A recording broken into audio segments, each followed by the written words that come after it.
ओम शांति आदि रत्न। इस पुस्तक में आज हम पढ़ेंगे सादगी और मृदु भाषा। इस विषय पर प्रसिद्ध आर्किटेक्ट F.C. अग्निहोत्री के बड़े सुपुत्र ओम प्रकाश अग्निहोत्री ने ध्यानी दादी के बारे में अपने संस्मरण इस प्रकार व्यक्त किए हैं।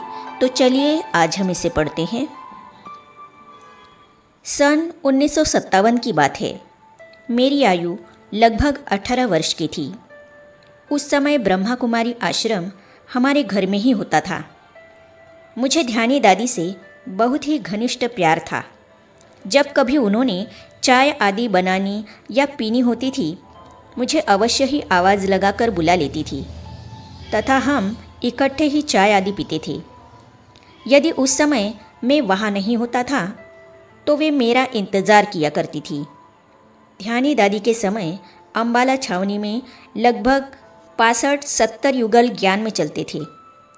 यह एक रिकॉर्ड था कि शुरू में जितने युगल यहाँ ज्ञान में चलते थे, इतने कहीं भी नहीं थे। जैसा कि पाटन के समर्पित बहन नीलम के माता पिता, अम्बाला की समर्पित बहन आशा के माता पिता, इंदौर वाले ओम प्रकाश भाई के माता पिता आदि। ये सभी युगल ध्यानी दादी के ज्ञान, ध्यान, सादगी, मन की सच्चाई, सफाई, मृदु भाषा एवं निश्चल स्नेह के दीवाने थे। ये सभी इस ईश्वरीय ज्ञान में इतने दृढ़ निश्चय वाले थे जैसे कि चूने में लगी ईंट। दादी नानी जैसा प्यार। ध्यानी दादी सभी जिज्ञासुओं का बहुत ध्यान रखती थी।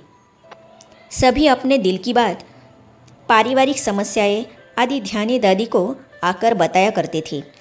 उन्होंने कभी किसी की बात इधर उधर नहीं की, न ही किसी की बात का प्रभाव अपने ऊपर पड़ने दिया। वे अमीर गरीब, छोटे बड़े, साधारण विशेष सभी के साथ एक जैसा प्यार एवं व्यवहार रखती थी। उनकी चाल ढाल, बोलचाल, व्यवहार में मुझे नानी या दादी के प्यार की भासना आती थी।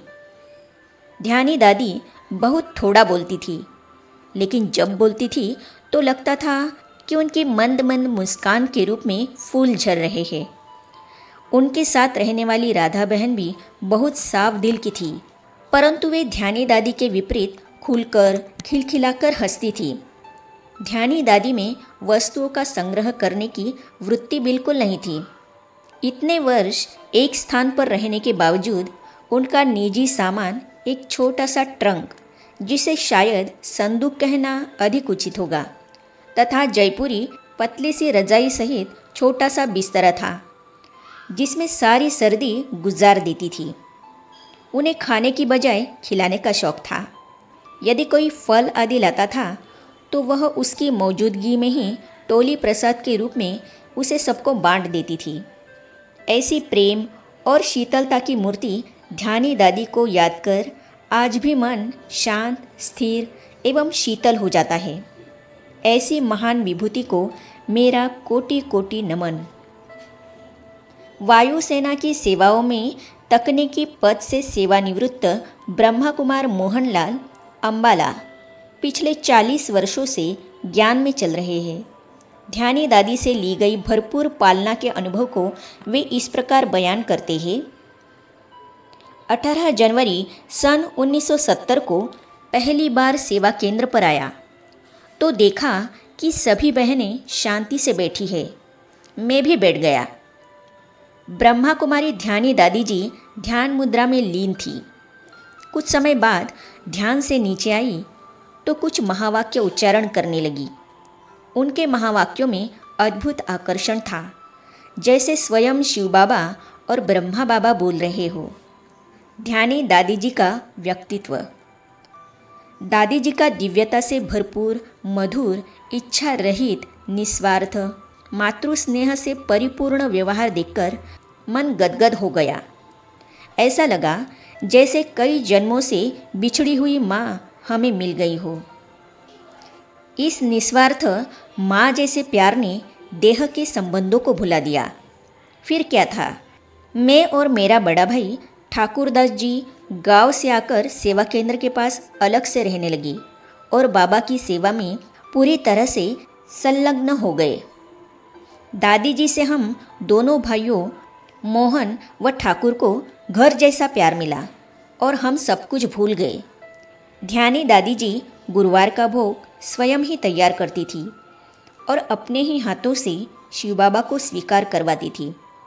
भोग स्वीकार करने के उपरांत शिव बाबा का अलौकिक संदेश सुनाया करती थी। पारखी बुद्धि। दादी जी की पारखी बुद्धि की हम प्रशंसा करते हैं। किसी की भी अवस्था थोड़ी सी भी ढीली देखती थी तो उसे युक्ति से कहती थी कि आज आपको भोजन का निमंत्रण है और उसे योग की शक्ति से भरपूर कर देती थी।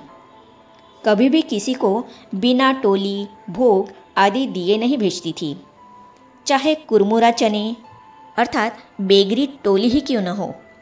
ध्यानी दादी के योग एवं वरदानी स्थिति की रिजल्ट यह निकली कि अंबाला में पवित्रता को धारण किए हुए 65 युगल ईश्वरीय ज्ञान में चल रहे थे।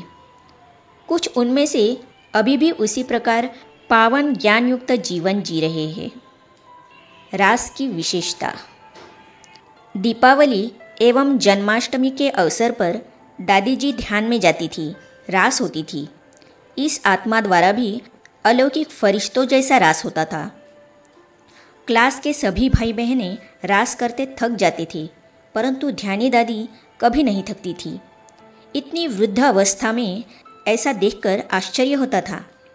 हम बच्चों को दादी के द्वारा शिव बाबा ने वो प्यार दिया जो कल्प कल्प का इतना ऊंचा भाग्य बना दिया। हमारी मीठी प्यारी तेजस्वी दादी की हम जितनी महिमा करें उतनी ही थोड़ी है। साक्षात शक्ति का अवतार थी। उनके होने से क्लास का वातावरण ही बदल जाता था। खुशियों से भर जाती थी झोली।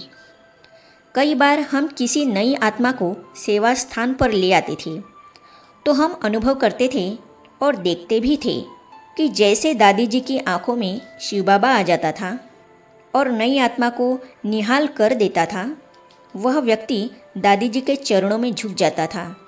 इस प्रकार हम सब खुशियों से झोली भरकर जाते थे।